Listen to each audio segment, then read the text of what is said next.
The Chris Johnston Show. Let's go! Your number one destination for a behind-the-scenes look at the game of hockey. Is this thing on? Here's NHL insider Chris Johnston and host Julian McKenzie. Happy Faceoff Inside the NHL Day to all who celebrate. The long-awaited series is finally out on Amazon Prime. I've watched all the episodes already. CJ, you've watched all the episodes already. If you somehow haven't watched the episodes already, spoiler alert, we'll just put that out here now because we are going to delve into some great material from that show. CJ, just to start, what did you think of the series? It was awesome.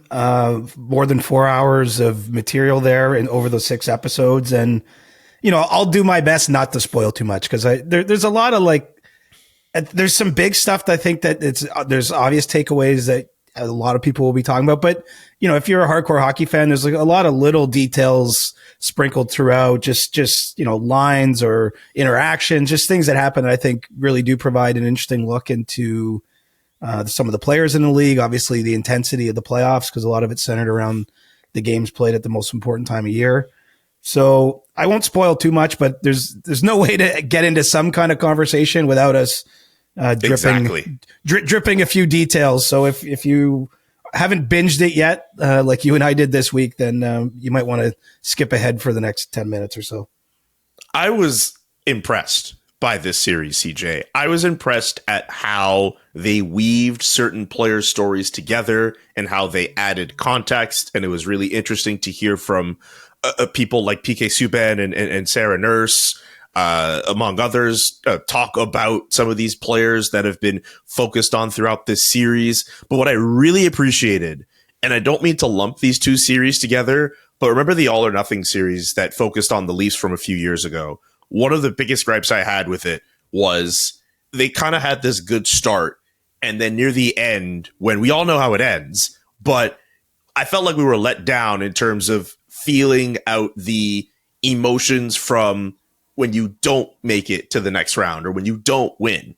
This series very much does not do what all of the All or Nothing series did. They find a way to show what players are feeling after they go through the emotional setback of not getting to where they want to.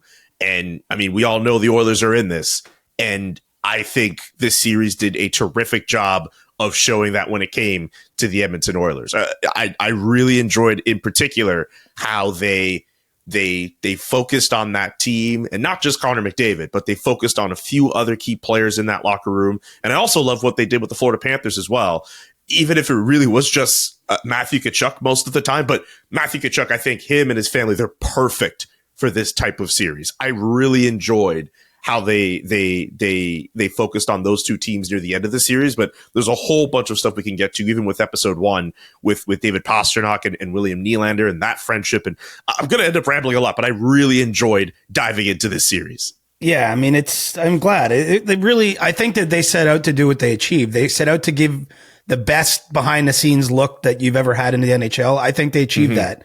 I know HBO had some hits in the early days with the 24/7 that they did around the Winter Classic. But I think just the fact that they granted us this sort of access in the Cup final. I mean, what timing for Amazon, for the NHL, for Box to Box, which produced it, that we get this epic final. We get this epic performance from probably the an all-time great. I think Connor McDavid is safe to say is going to go down as in the NHL. And here you have him at his absolute peak as a player. And I mean, he's the star of the show. I mean, you just see everything that is tearing him up inside to try to win, and everything he's putting his body through emotionally, you know, some of the stuff with his teammates. I mean, it's pretty gripping. And, you know, I know that we talked about this even maybe a month ago. Someone had sort of got in my ear about some of the content, but I hadn't seen it at that point.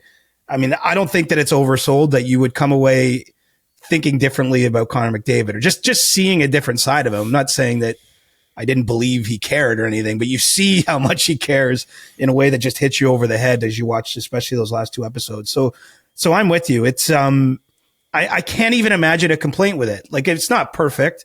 I think you have to understand they only started working on it essentially at last year's All-Star game.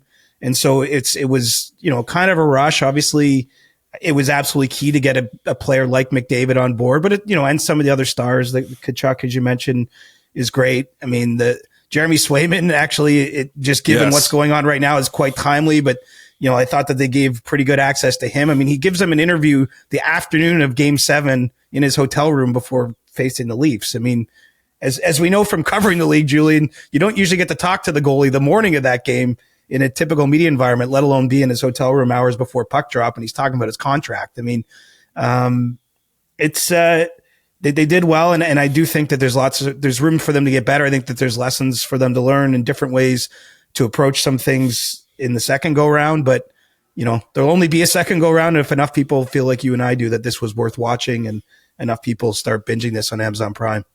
Can we talk about Jeremy Swayman before we get to anything else here? Because watching that episode, he's episode 3 with Matthew Tkachuk, it felt there was a lot of foreshadowing with the way that he was speaking about his situation and wondering if when he was playing in that second round series against Florida, if he ended up playing his final game as a Bruin.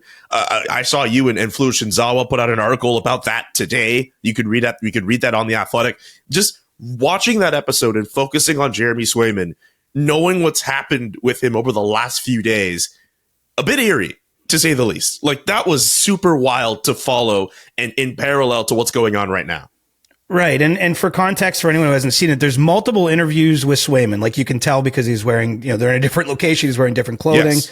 So this is over, and it's all shot presumably during the playoffs, or maybe after the playoffs are over, maybe looking back a little bit. But it's all in the period where it's the most important time of year. And he just openly says, like, he had a moment when they were eliminated by the Florida Panthers in the second round where he was looking up at the crowd and thinking, this could be my last time wearing this jersey. Like, I don't know how things are going to go. As I mentioned, he does that interview before Game 7 against the Leafs. He's like, let's not hide from it. I'm playing for a contract. Like, he's talking about, like, that was fresh in his mind. And he actually, maybe the most revealing thing of all is back in July 2023, he had a salary arbitration hearing with the Bruins.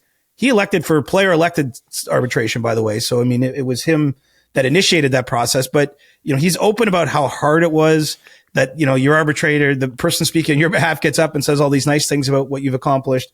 And then the person working for the team gets up and as to use his words, rips the player. And he said that he wrote down all of the things that they raised, all the points they raised against him. And at the top of the list, he felt that they were really harping on the fact he hadn't had playoff success. And there's this nice moment. He goes, check. Like, it's him saying, like, he's checking through that list, saying of all the things that they said he couldn't do, that he's accomplishing. So, I mean, it does set the stage pretty nicely. When you see all this, you see how much it was consuming him, even at the time of year where, you're playing for the Stanley Cup, that it was in his mind, that he didn't shy away from it. That he, at that point, I mean, obviously at that point, Linus Ullmark was still his teammate. And so he understood, as we all did from the outside, that there was going to be one or the other, that if they chose to keep Ullmark, that maybe it was Swayman that could be getting moved on from. And, he didn't know what his future held. And here we are, days away from the start of the regular season. And I'm still fairly confident his future lies with the Bruins, but obviously it's been a rocky few months, and especially the last couple of weeks in trying to get, Swayman signed, and they haven't been able to do so. And I mean, what a window into what this player was dealing with in the lead up to where these negotiations have gotten to this point. If I'm a Bruins fan, I'm nervous. Joonas Korpisalo's your guy. They just claimed Yuri Patera off waivers. What's going on? I mean, I don't think a lot is going on right now, honestly. I mean, there's still time. I have to emphasize that. There's still 6 days from when we're recording right now until either side feels pain. And to be clear, the pain is this. For the player, he's literally once he's missing regular season days on the calendar, every day comes at a certain cost financially for what he ends up signing for. For the team, the way that the salary cap accounting works, Jeremy Swayman's cap hit this year will be more money than what they're actually paying him if they sign him in season. And so it's going to be a harder cap dance for the Bruins the longer it goes on. It's not just about, paying him the money he wants. Then his actual cap number this season would be higher if he ends up signing on November 1st, just to throw a date out there. So, there's real world the consequences right now are obviously there's lots of, we've been eating our popcorn, watching these press conferences, giving us lots of material to chat about. But, if Jeremy Swayman just signs on Tuesday, at the end of the day, he missed training camp, and it was, fairly compelling to view from afar, but nothing much was lost. That changes if it gets to Wednesday, Thursday, Friday next week. But there's still days to bridge that gap. And, I see people saying, like, is he going to be traded? I mean, it seems like an alternate universe only where that would happen, just given what he wants to be paid, right? I mean, how many teams could afford him and would want to pay twice, in essence? You'd be paying him a fair chunk of money, and you'd obviously have to pay the Bruins something in a trade in order to acquire his rights. So when you say that, maybe producer Drew maybe needs to pump the brakes on some kind of Colorado trade. I mean, in his episode, he's hanging out with family of his who happen to live in Denver. So right, hard to miss that one. You look at the teams that were in on Yaroslav Askarov when he was available this summer, right? Montreal, New Jersey. Were the Flyers in on him? I can't remember. Actually, I don't remember if the Flyers were in on him. But it was Montreal, New Jersey teams. For sure were the two teams among the two teams. Right. And obviously San Jose ended up making the deal to get him when Nashville traded that player. But I think those would be teams that would look at him. Colorado, again, would make sense. The family connection is probably a nice bonus. I wouldn't say that would be the main reason, but I'm not saying that they have a weakness in net, but he'd probably be an upgrade for them. I don't know how they'd make it work cap-wise. Obviously, they have a lot of unknowns this season with, Gabriel Landeskog, who's actually featured in Faceoff, and you get a window into what he's been dealing with after having that cartilage transplant surgery. But the Avalanche this year have some uncertainty because they've got Valerie Nichushkin, who's in stage 3 of the player assistance program, isn't eligible to play until November, but obviously they have to keep his cap devoted to him because, I don't know if he'll be ready to play. It sounds like the Avs think he will, but they need to have the money basically to accommodate him on the roster. And then Landeskog, who knows when he's going to play, but those are teams that would make some sense. Imagine Boston trading him to Montreal. Just feels like historically they couldn't do that. It'd be too risky. It's like going back and the Leafs trading Tuukka Rask to the Bruins and then watching him, be a great goalie for the Bruins for 10 or 15 years. I just feel like you couldn't make that risk to a geographic, a historic, and a division rival. Yeah, there's no way. There's no way the Boston Bruins would ever consider that. Anyway, we should be clear. These are not actual trade rumors. This is Julian and I piecing things together in this alternate universe. I think as I say, the most likely result here is still Jeremy Swayman signing a deal in the very near future with Boston. Okay, back to the real world. Which of these episodes did you enjoy the most? Which one did you enjoy the most? Give me one. I know what my pick is. Well, for me, it's episode 5 and 6, but that's kind of a cheat answer because I'm giving 2. Those are the 2 episodes that span the Cup Final series.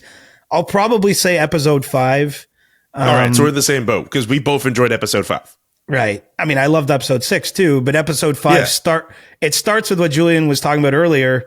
It's the Oilers walking off the ice after losing Game 7. It's the opening scene of the episode. It's pretty damn powerful. And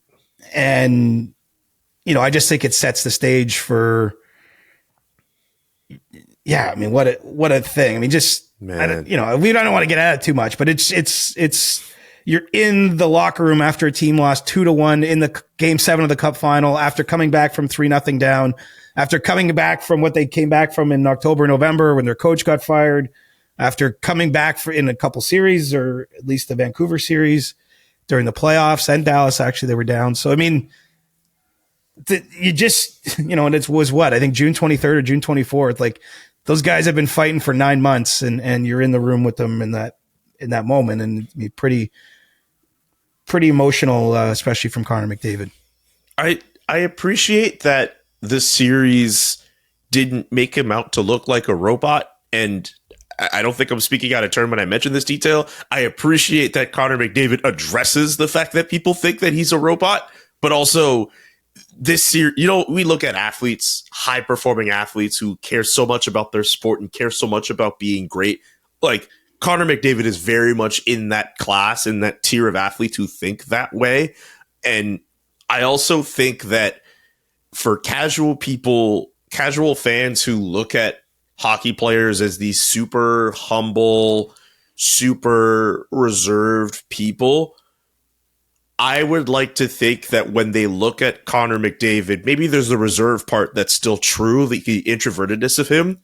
But in terms of humility, while it's there, I hope they get the same sense that I do, that this dude definitely knows he's the best player in the world. Like, there are some guys who might be like, whatever. Like, I know I'm talented and all that. But, like, even if he doesn't outright say it, Connor McDavid definitely knows he's the best player on earth. He's the most skilled player who's ever touched ice in the history of this sport. He definitely knows it.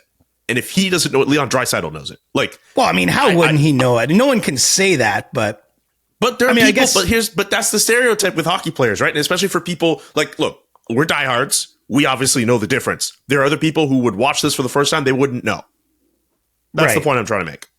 And you're right. And it's funny because I think with McDavid, like, he talks about like the cup, like almost like his destiny, right? Like he's talking about how he never, since he was a kid, ever thought about doing anything else, and it's just so damn hard to win.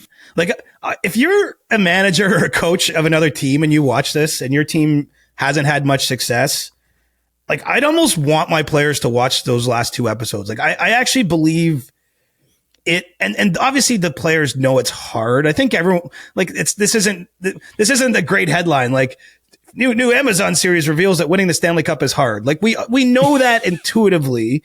Yes. But like, when you watch it, I just think it underlines how freaking hard it is. And you're there, you're seeing a lot of what the guys are, like, the sort of treatments are getting done on their bodies, including Connor McDavid, was nursing an injury during the playoffs. And, you know, he has this playoffs where he wins the Conn Smythe Trophy, you know, losing teams fashion, you know, breaking Wayne Gretzky records along the way for scoring and the like, assists, I think it was. And you know, it's just, you can see that tension there, right? Because Connor feels like it's his destiny.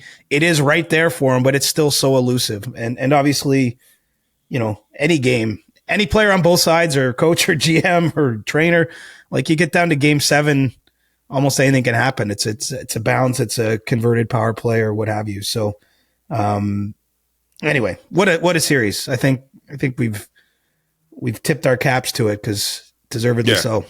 That's fair. I just, sorry. There's a lot I want to just, like, hey, did you see this? You remember this? Like, I mean, for those wondering, I'm not gonna spoil too much, but they do show the moment when the team gets off the ice and you see how Connor McDavid handles the whole playoff MVP thing. I was very surprised at how that scene looked. I was surprised at who was there. That's what I'll say about that scene. I was surprised at who was there when that was happening. That's all I'll say about that. That's good. Yeah. Okay. I really don't want to spoil it, honestly. I don't want to take anyone's joy away from watching the series. So if you don't want to spoil it, then you don't want to. Are we allowed to talk about the little cameo appearance that happens in episode 1 then? Do we want to talk about that? It's very small. I mean, it's very small. It's very small. Is it 4 seconds of our show? I didn't even count it. But I think I talked maybe as long as you did. Oh, you did for sure. You set it up. Like, what did you say exactly? Like, what's going on with William Nylander? Or what? Like, why isn't he playing? Why isn't he out there? Something like that. And then you're like, it's under lock and key. It's being kept under lock and key. And then it's like, click. Dude. 4 hours and we got 4 seconds, brother. I mean, dude, we're in it. I know it's cool. We got it made, as far as I'm concerned. I did love that first episode, though. I really like. We don't have to go in too much on it, but I did love that first episode in how the two players, David Pastrnak and William Nylander. It's one thing for them to play on opposite sides of the big rivalry, but like, they have a history between those two players. And I'll be honest, I didn't realize they had a history dating as far back as it did. So I was really enthralled. Yeah, they played together in Sweden for Södertälje, and they're good buddies. Like, it has been sort of part of their story. I remember way back when Nylander first entered the league, and Mike Babcock used to say to the media after those games, he'd be like, I wish he played Pastrnak every night. Like, he felt like in those games he was getting more out of Nylander because he was, I think he joked once that he wanted to put like a Pastrnak jersey in his locker or something to, like, because he felt like seeing that, like, brought the best out of Willie. I remember he did have a hat trick at one point early in his career against Boston. So, I mean, the other interesting part that Pastrnak said in that is that when he was a teenager, is that Nylander was always, he felt much better than him. And like, he was like, we knew for sure this guy was going to the NHL. We didn't know about me. Because I think if you look at their careers, Pasternak's probably been a step ahead of Nylander throughout. Certainly, he's had some higher goal scoring and point seasons. Didn't hurt that he got to start on his entry level deal playing with Patrice Bergeron and Brad Marchand. Nice way to get eased into the league, whereas Nylander's kind of at times been even a third liner in Toronto. But anyway, I mean, you're right. It's a nice story. It includes the smallest bit of the season. I'll tell you this. So I was at the Amazon launch, and they actually played that episode for everyone in attendance. Yeah. And Nylander was there. And when it was going through, especially the point about like, they really play up this idea when he missed those first 3 games of the playoffs, like, where is he? What's going on? It's all a big secret. I was like wondering if we would be in it. Like, I was wondering if it would just be, because I knew that they had permission to use clips from our show. It's like, is there something where we're just saying something outrageous and it's going to be played on here and Nylander's going to be watching? But what we said was actually, it was true. It was being held very close to the vest. What was wrong with them at that point in time? Yeah, for sure. 2 more questions. I know we're trying not to spoil. Was there a player from this series who you came away, minus Jeremy Swayman if he's the answer, but like, is there a player from this series who you came away with a different perspective after watching? I mean, honestly, probably all of them. I guess Matthew Tkachuk is just Matthew Tkachuk. Like, obviously, but like we kind of know he's a goofball, and we know how tight his family is. I mean, I'm not looking. I liked his scenes, and I'm not. But it's just maybe didn't necessarily learn anything as much from him. I'm trying to think. What was the second episode again? Second episode was Philip Forsberg and Jack Eichel. Eichel, yeah, and then the third one was Swayman and Tkachuk a little bit. Fourth one was the captains, Quinn Hughes, Landeskog, Trouba. I'd say Quinn Hughes a little bit. I mean, just because he's a little bit of a quieter guy, and I've been based in the East during his career in the Western Conference. Like, he said he read, I think, 20 or 25 books after he became captain on leadership. Like, I feel like just that detail, like, I hate to say this, but I kind of assume at this point the younger generation doesn't read books anymore as much as maybe they once did, just because there's a lot competing for attention. I'm not hating on 20-year-olds. I'm just saying, like, I probably read a lot of books back when I did, because the internet wasn't what it was, and there wasn't a computer in my pocket and other things to take me away from it. But I was like, wow, what a window into that guy. Like, how serious, A, that he took the job, but B, like, it's almost like, dude, you might be over-prepared on leadership. Like, 20 or 25 books is a lot of info to cram in there after getting named captain. Seriously. I wondered if they were going to show him playing NHL at any point during the series, because it seems as if, like, if he's not going to be reading, he's probably going to be just home in Michigan, just biding his time, just playing video games all day, which is not a bad thing. That's something he's literally done. The other thing it showed too is how much he watches games. Like, I don't think there's a one good answer to this. Like, I think some players who don't know what's going on in the league, in a sense, like, I don't think that's a bad thing, because I think it's, it means when you get away, and when you're at work, you work. But obviously there's certain players that are known kind of for being just giant hockey nerds. Mark Scheifele's talked about it a lot over the years and done interviews about how much he consumes the other games. I know Sidney Crosby watches a lot of hockey. Obviously, Quinn Hughes. I mean, it's probably a long list. I haven't asked every player what their hockey watching routine is, but there definitely are other guys that are great players that don't watch games when they go home because they need to unplug. Which I think there's a case for both sides. For sure. Last one for you. Who would you like to see featured in this series if they do this again next year? Ooh, I haven't thought about that. So I'll tell you one thing I know that next year or this season, they will consider players that are on teams that aren't a lock to make the playoffs, because every player that's featured in the series, it's, their team was in the playoffs. Mm-hmm. They're going to look at other ways to tell stories, like maybe through a coach, or like not have it just be strictly players, even players' partners, which I think opens up some interesting possibilities. Obviously, some players have partners that maybe are like really successful in other walks of life. Like, how do they look at, like, I think that there could be some cool stuff with that. They sort of did that with Philip Forsberg in his a little episode. Bit. I think that they want to go even harder on that, though. Yeah. Like, that they might make a whole episode about the partner, not about the player almost at all. You know what I mean? That'd be interesting. Which, when you think about, if again, someone has to be comfortable opening their life up to that degree. But if you are, then it's actually less of a, I don't want to call it a bother, but it's less of a strain on the player, right? Because maybe it's how the partner's experiencing the whole playoff thing, but then the cameras don't need to be at the player everywhere. So I think there's some possibilities there. Who do you have? Like, have you thought of someone? Because I want to give you an answer, but I don't want to just. I want to think for a second. One answer I thought about would be Jack Hughes. I think his personality could be good for that show. I get that a lot of the personality that has been shown from him is really just him pushing back on reporters' questions. But like, I got to talk to him and Quinn and Luke for this story I did a few months ago. And just talking to him and hearing that personality made me think, hey, you know what? He would be pretty good for this series. Like, I love what they did with Matthew and showing that family. And they kind of, to a lesser degree, do that with Quinn and his family. I wonder if it would be worth it for them to go that route with Jack Hughes. So he would be someone on my list for sure. I'm going to pivot another direction. Like, just given the McDavid experience, I want to see like someone like Connor Bedard, because he's another player that, you know, I think I've only been around him in very small doses, but it feels like it's maybe hard to crack the veneer there a little bit. You know, he's also very young. It might just be that there's still not a lot there because he's still growing as a person and obviously getting his feet under himself as an NHL star. But like, I could see, I almost want a case for who's someone that's like really, really good that we don't feel we know that much about, because they've shown they can do it with McDavid. Now, you know, the fact that there's one answer to that question, and it's never going to happen. Crosby. I've said this before. If someone said, all right, we're doing an entire series on Sidney Crosby, it would be the most watched thing in Canada. We don't know anything about this guy. We don't know anything. We don't know that much, anything. We know a lot that has been presented throughout him coming up and entering the league, but in terms of his personal life on a day-to-day and a lot more about how his brain works beyond what he tells us in the media and what he does on the ice, what do you really know about Sidney Crosby?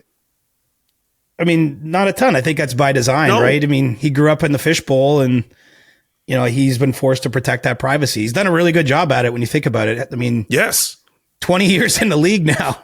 And you're still saying that in 20 years, a lot of those years as the best player in the league, a lot of those years as, you know, someone trotted out at every event. And Crosby would be great. I just don't, there's not a lot of upside for him at this point, right?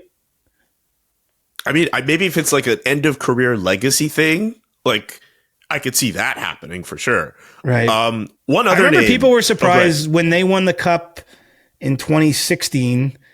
People were surprised even that his girlfriend was on the ice at the time, just because I think a lot of people around the team knew he had a partner or whatever, but he'd always sort of kept that in his personal life, which of course any player is apt to do. But then all of a sudden, when your partner is on the ice posing for photos with the cup, I mean, people can start to figure out who that person is and all that. And so I remember people were even surprised that he would open himself up like that. And it's like, wait, well, this is one of the best moments of his life. Of course he wants someone who's that close to him to be part of it. But yeah, I would be all in to see.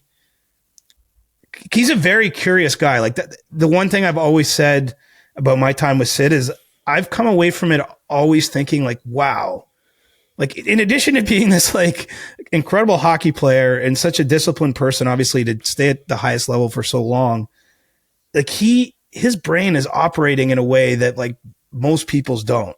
Like I'm telling you, more than almost any player I've ever dealt with, he ends up asking, if you get in, obviously when he's in a massive scrum, it doesn't work like this, but the times either when I've talked to him one-on-one or just maybe a couple of us in a more slightly informal setting, he ends up asking you as many questions as you ask him. Like, and he's very curious about, like, I just think it's an interesting window into how his mind works. Like I'm telling you, there's something like clearly physically he's got gifts, but I think there's something, his brain is operating on a level like he's playing 4D chess, man, and I'm over here with the checkers board going like, "Ooh, what's the next move?" You know, like. So when you get that one-on-one with, or just get to talk to him informally with Sid, like, do you ever like look over your shoulder and wonder like, wait a minute, I'm the only one doing this? Considering how popular he is, considering how likely it is for him to be in a scrum, the idea of him being in any type of one-on-one situation must be so rare, considering his popularity. Yeah, although I'll say this, like there was a couple years there when the Penguins had their long playoff runs. I was around them like every day for 2 months in consecutive years. And I do think when you have a player like that in your own market, like I think the Pittsburgh writers and broadcasters obviously go to him when they really need him. big game, big goal, whatever. But I think sometimes when it's a random Tuesday and there's no pressing need, like they know that he's so good to them that they'll try to leave him be every once in a while. And it sometimes was in like, I'm just thinking off the top of my head. I remember once chatting with him in the dressing room in Ottawa during a Senators Penguins series. And it was like, I wasn't interviewing him. We were just like BSing and talking about whatever. But like, that was where I remember he's like, do you speak French? And I was like, well, you know, only a little bit, like I took it in school, whatever. And then he was explaining to me at that time, it was a former junior teammate of his he had seen the night before, I think for dinner or whatever. And he's like, he's a French teacher now. And, you know, and he told me a little bit about his own experience because Sid does speak French, but he did an interview once and people mocked him. I think, I don't know if he misused words or maybe his accent or something. And then he just decided he's not going to do interviews in French anymore because he's, you know, which I understand. I mean, you make fun of someone's, you know, anyway, I won't go into all that, but I'm just saying I remember having that interaction. So off the top of my head, it's the times it's happened. There's been a few times where I literally was like granted a true one-on-one interview with him and there's specific reasons. I actually, this is going way back. This is a clap back, but I went to, in 2010 in the lead up to the Olympics, he got named at the end of 2009 as CP's Male Athlete of the Year.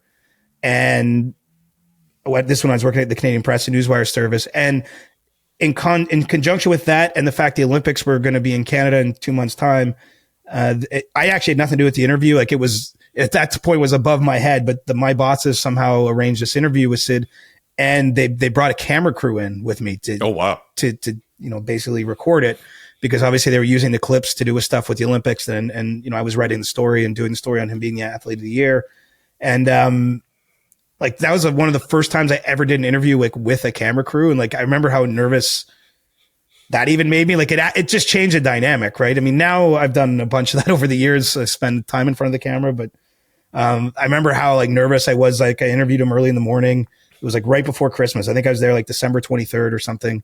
And you know, all those like little things. And anyway, I'm not trying to make this about me, but now you've like opened my brain. Please. There have been a few times. And that's going way, way back, obviously. But there have been those times where I've had one-on-one formal interviews with them. And then, you know, again, when you're around them every day during a playoff run that goes on for 2 months, there's just opportunity where you're in the morning skate or whatever. You know, you exchange a few words. And, you know, he's as gracious of any player that I've covered in my career with the media. I mean, if anything, I think the Penguins PR at times has had to like step in on his behalf because if they didn't do that, he would just sit there and talk for an hour. And obviously he's got other more important things than just speaking to the media to handle on his plate too. To your point, like the Flames hosted the Penguins last season. And to your point about how Pittsburgh media, whenever they need him, they'll get to talk to him. I just sort of assumed that, you know, with Crosby being in Calgary, obviously the Pittsburgh media would want him, but also Flames media would want him. And I remember him just sitting in the locker room on his own. And I remember just looking at PR and I'm just like, can I go talk to him? And I was just alone with him for like a good, like 5-7 minutes. And I couldn't believe it. Like it was really cool to be in that space. I didn't get asked questions, but all the questions I had to ask Sid, like he was just sharp. He just remembered everything. Like he was, I needed him for something I was working on. It was just like this really cool moment, and every so often I would look back and be like, so like no one else needs this guy right now, him, like just I'm so used to being in other markets where you could be talking to a guy one-on-one and then bit by bit someone else shows up and someone else shows up and someone else pops in and all of a sudden you have 20 people with mics in front of a guy's face. Like the idea of getting a superstar of his caliber one-on-one for anything, like that doesn't happen often, and you don't take it for granted in our business. Yeah, I would argue he's a special guy as much as he's a special player. And so to put a bow on where we started this, if we could ever capture that in ways, because I mean, I don't even know all the things. Of course, I don't pretend you only deal with any of these athletes kind of in specific circumstances. There's so much of their existence in their life we don't know about. If he ever let the cameras in, I mean, you're right. He would be their white whale, right? He would be their, like, if that's the biggest fish of them all, probably for them. But I'm not that. I don't see him doing it. No. Hopefully I'm wrong. Just one more name before we move off this topic. Nathan McKinnon. Yeah. Jack Hughes and Nathan McKinnon are my two picks if they do this again. I heard anecdotally that McKinnon wasn't that interested. Like that, I think they tried to get him last time. But look, now that he's seen it, people didn't know what it was going to be necessarily. Maybe he would have a different view if they tried again. Very fair. But anyway. He seems like there's a lot going on there. Imagine a McKinnon and Crosby episode. Like that would be the natural, right? Because they're such good buddies and they spend so much time together. And I think a big part of, like, I bet if you asked Nathan McKinnon, because remember he had a couple years in the league that didn't go as well as he wanted, maybe, or like it took him a while to become the superstar he is. Like, I bet his relationship with Crosby, he would tell you is part of the reason. Like, I think Sid helped him understand what it took. And so I think anything with those two would be, and not just on Zambonis and a Tim Hortons drive-thru. I'm talking like the real stuff, them on the golf course, them doing all those things like that. That would be pretty cool. That would be pretty dope. Amazon, feel free to hire us as consultants for next season. I think we. I got lots of ideas. We've got tons of ideas between both of us. Look for my number. I got lots of ideas. I can give you some good tips. Absolutely. Hopefully, if you're still with us, we haven't dissuaded you from watching that series. It absolutely is worth your time. Let's have a brief chat about what's been going on in preseason. I know we kind of touched on it on the last episode with some of the injuries, and we actually had an interesting conversation about Arbor Jackeye and how he handled. I was wrong about that one. Yeah, remember I'm like.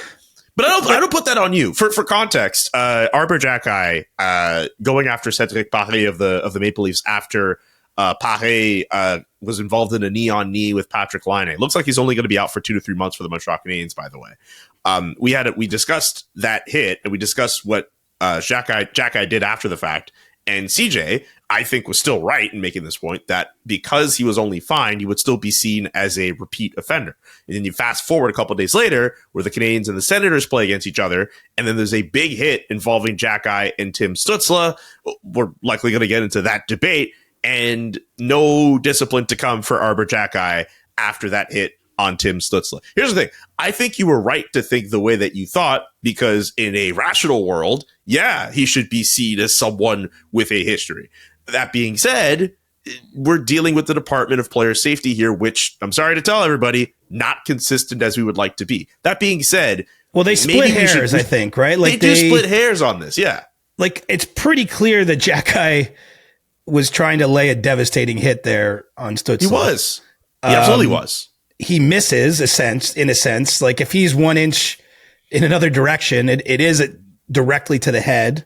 In this case, he hits whatever Stützle's gloves and stick, and that's what the stick comes up. I think that can't be denied and all that. I think he missed. I don't know if the head was the primary point of contact, but like it's a big hit. And there's definitely, I think he tried to really pump him. Right. But I mean, the player safety would say, look, that's a normal occurring hockey play. Like in that instance, it would be up to him to be going to basically address that player, stop him at the line. I believe it was a power play entry, and he didn't actually hit his head. So like, as much as we could sit here and say like, it looked like he was trying to murder a man on the ice, they're going to say, but he didn't. And that's the beginning and the end of it. I don't know the way around this. Honestly, like I hate having the suspension discussions because I always end up back at the same place. Like, I definitely don't know that I could do it better. I think that the game, there's a lot of crap that goes on out there. I think ultimately, I'll say the quiet part out loud. I don't think they're looking to suspend players. I think often they're looking not to, in a sense, like they're looking, let's face it, owners, GMs, people that run the league don't want their best players sidelined. So it's not good for the sport if, and I'm not saying Arbor Jackeye is one of the Canadiens' best players, but in theory, you're not looking for reasons to have guys not playing games. But at the same time, you're trying to keep things somewhere in the bounds of what's allowed. Anyway, I'm already exhausted. Like, there's been a lot of it this preseason. Like, it makes you wonder, like, obviously a lot of the players that have been involved in this stuff are AHL players that won't be there when the season starts, but you have that heated game last Saturday between Toronto and Montreal. Now it's Montreal and Ottawa having it. Like, is the Atlantic going to be a bit of a brawler division? I mean, and we don't have that in today's game to the same degree. And I know the Metro has a lot of tough players too, but is the Atlantic going to be an animosity filled division this year. I mean, think of the way the Panthers play. I mean, it's going to be interesting, my friend. Save that for when we do a season preview ahead of the NHL season, which starts Friday with games abroad. But I think we've decided to table it for next week. Yeah, we made it, man. We're back to regular season games. Can you believe it? Whoop whoop! Excited. I mean, I like the off season, but I mean, you get to October, you're ready to. I've had enough of the preseason games. I've been on record about that, but I'm ready. I'm ready to see it, the real thing, get going here. I just don't want to see any more players get injured in games that don't matter. Like the Sens in that game we were talking about had a handful of players out with injury. And just the other night, Macklin Celebrini, the number 1 overall pick in this summer's draft for San Jose, gets himself hurt in a game and leaves with a lower body injury. Like I don't want to see any more guys. Look, I get it. It's hockey. It's a contact sport. People can get injured in a regular season game anyway.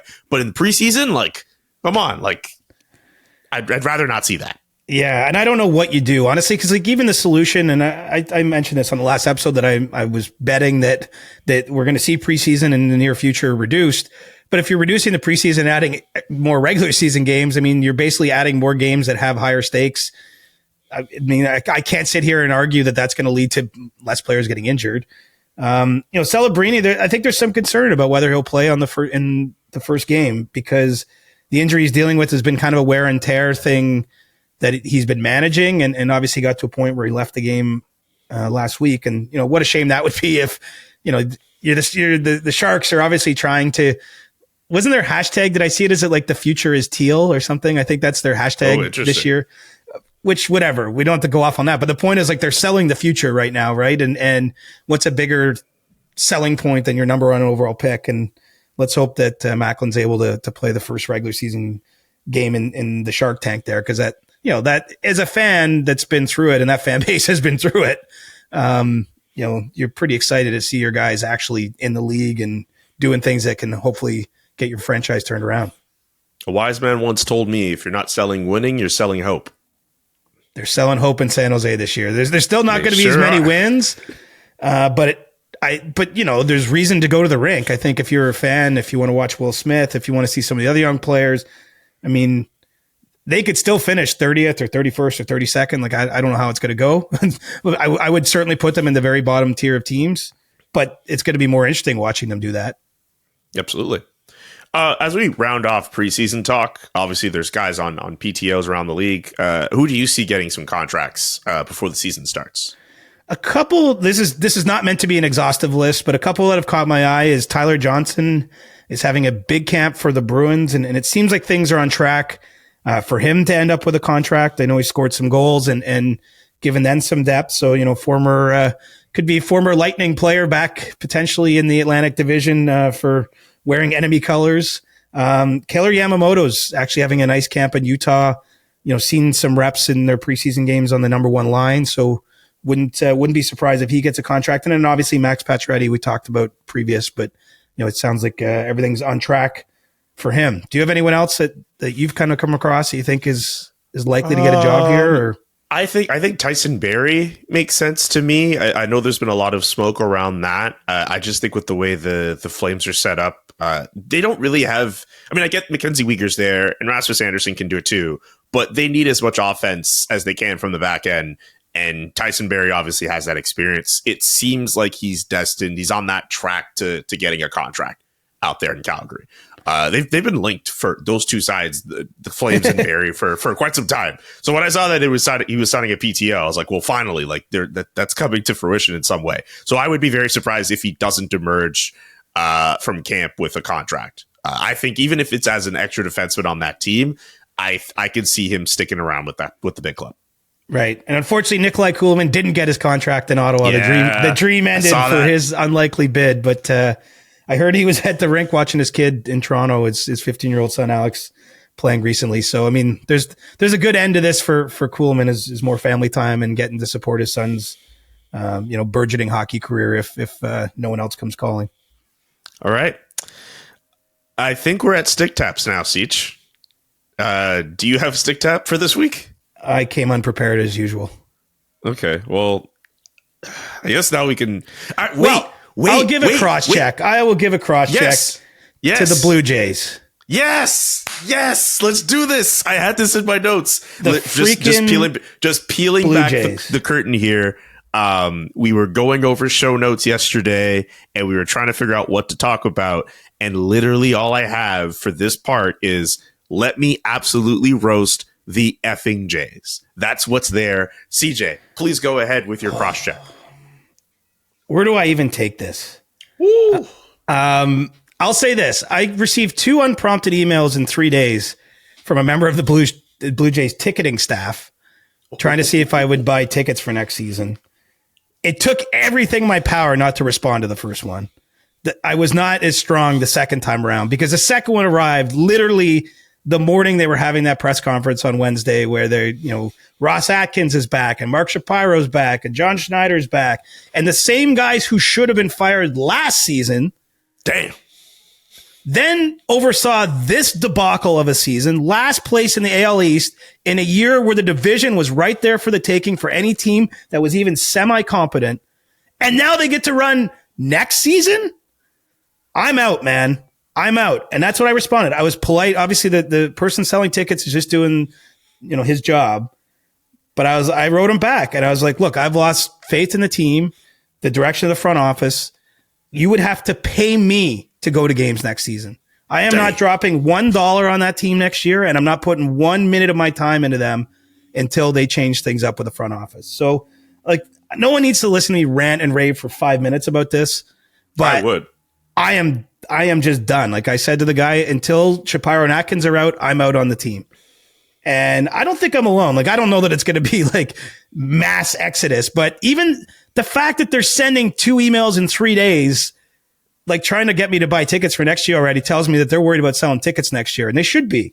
I can't believe we're in a position where the guy who has run the organization for 9 years, the farm system is as worse as it's ever been. Their processes do not stand any test of time. I mean, somehow they pulled Jose Barrios from that game in the playoffs and no one ever explained it. They dodged it. Inexcusable.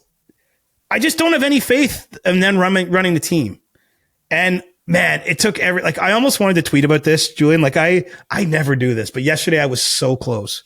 I was just gonna tweet my response to the ticket person and obviously blur out his name and not, but I wanted to make a point because I do think unless ownership feels some pressure, clearly they're not going to make a change, but I didn't end up going public, but I guess this is as close to public. It's a podcast. It's an hour in, 50 minutes in. So if you're only the diehards are hearing this clip anyway, but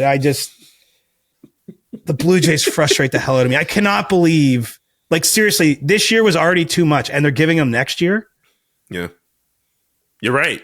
What a disgrace. Seriously, it's a joke. And obviously this is all coming from a position. I just love the team. I've loved them for more than 30 years. I think I've seen them play in 10 or 15 road ballparks. Usually in a typical summer, I go down to the Dome 7, 8, 10 times. I actually had tickets to the last homestand, a game against the Marlins, and I just didn't go. Mm-hmm. I didn't sell them. I didn't go. I just ate the cost because I'm just I'm done with the product there. It's brutal. And I don't care that they made the stadium look prettier. Do you know what's pretty? Imagine they're playing right now. I'd be pretty damn excited if I was going to a playoff game today. I tell you that. Yeah, I know you would. I absolutely know you would. That's it. Rant over. I felt you getting angry. To the Blue Jays, cross-check to Edward Rogers or whoever makes that call. But seriously, they're going to face, at minimum, a mini fan revolt, and it might be a little bit more than that next season. Mark my words. And I'm first guy on the list. And I'll be back.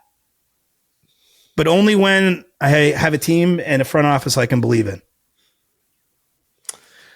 Producer Nick, when you cut this clip up, please add Ether by Nas underneath because CJ was spitting hot fire that entire time. Wait a minute. I got in trouble the one time I played music. I don't think we can do that on this show. Whoa. I didn't say you play music. Okay. I didn't say you play music, brother. Okay. I don't know the difference. I just know I got a little scolding in the group chat there the last time I did that. So We legit Lesson did. learned. That was. Remember, it was like my walk-up song. Dude just pulls out his phone to start playing music. Okay. We got our silly out in this episode, man. We were. Do you even have a stick tap, or are we just going to end with me ranting against the Blue Jays? No. Let's end with like a little bit of love after all that. Well, negative energy. I have a lot of love to give. Man, we didn't even talk about your move to Ottawa. No, that's what I was going to do. That's what I was going to do. I was just going to say thank you to everyone who sent me text messages. Someone reached out over the phone yesterday, DMs, all the love for yesterday. Yes, I am moving to Ottawa to cover the Ottawa Senators for The Athletic. It was my decision. I wanted to take advantage of a unique opportunity that was presented to me. And obviously being closer to home is a bonus. Being in between Montreal and Toronto is a bonus. So I know there have been people who have been asking if this means more in-person episodes. I'll tell you this, the time in between where I'm going to be living and where Toronto is allows for more of those. So we'll coordinate our schedules on that. But yeah, I'm really excited about covering the Senators. I'm really excited about this opportunity. I'm really excited about it. I get it. I'm not Ian Mendez, and he's an institution. I know he works for the team now, but I hope for Ottawa Senators fans that you'll give me a chance on the way that I cover the team and the way I write stories, the way I cover news. I think I'm good at what I do, and I hope that you guys are able to consume my content for The Athletic. And the CJ Show's not going anywhere. So I'll still be around being able to do that too. And also I'll take this time to zone, baby. Same time zone, same province. We're all going to be in the same province. The Battle of Alberta happens on this show. Or sorry, the Battle of Ontario. Freudian slip. To your point, though, thank you to all of the Flames fans who have sent me nice things these last few days. I really enjoyed Calgary. I really love the city, and I will be back. I really enjoyed all the friends I made there, whether through media or otherwise, reconnecting with family over there. I have some cousins and an aunt who live out there, and I'm going to miss being around them too. It's a really great city. It's a really great organization. The Flames, in terms of just dealing with them with media on a day-to-day. I'm not saying, we agree on everything, but that's fine. That's part of the business. That's okay. But I really am going to miss everyone in that market. I'm going to miss everyone covering the team, and I'll miss engaging with the fans. So just wanted to say thank you so much for following me these last 2 years, and on to the next one for me. So those are stick taps for many people for me anyway. On the CJ Show. Good palate cleanser after my Jays rant. Thanks, buddy. I try not to be bringing the negativity, man. But it was hard yesterday. No, I think you're in the right to do that, man. I think you were in the right to do that, brother. Like, what are we doing, Jays? What are we doing? They should be in the playoffs right now. Anyway. See you in 2026. I mean, Jeez. Good. Just waste another year. Great. I hope Vladimir Guerrero's part of that team. After he's not generational though. He's not generational. He's a great offensive talent, CJ. He's a great offensive talent. He's not generational. Nope. If you have questions for CJ, get them in right now. If they happen to be of the Blue Jays variety, maybe he'll tackle them. We'll get to as many as we can on Ask CJ. Subscribe to the podcast, and we'll talk to you all next week. The Chris Johnston Show. Follow Chris on Twitter @ReporterChris and follow Julian @JKA McKenzie. The Chris Johnston Show.